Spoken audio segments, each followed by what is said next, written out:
اللہ تبارک و تعالیٰ فرماتے ہیں وَمَن يُشَاقِقِ الرَّسُولَ مِن بَعْدِ مَا تَبَيَّنَ لَهُ الْهُدَىٰ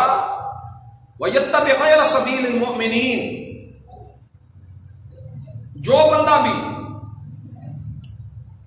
رسول سے شقاوت اختیار کرتا ہے، رسول سے الگ ہوتا ہے، اس کے طریقے سے، اس کی تعلیمات سے، اس کی اطاعت اور اتباع سے،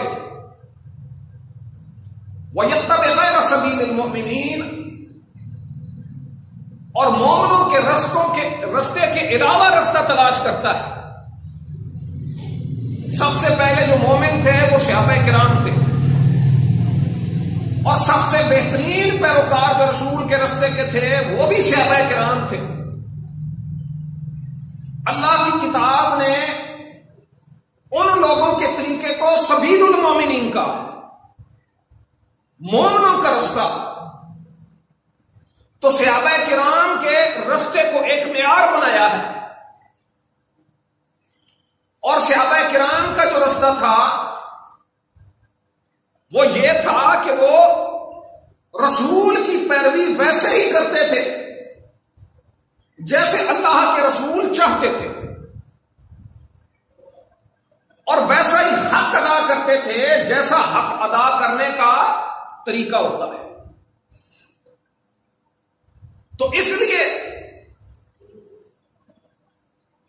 اللہ تبارک و تعالیٰ نے فرمایا ہے کہ آپ نے رسول کو نہیں چھوڑنا، تو رسول سے کیا ملے گا؟ اللہ کی کتاب قرآن کریم، اور دوسرا اس قرآن کی تفسیر ملے سنت کی شکل میں، قول کی شکل میں، فعل کی شکل میں، تقریر کی شکل میں، ترک کی شکل میں۔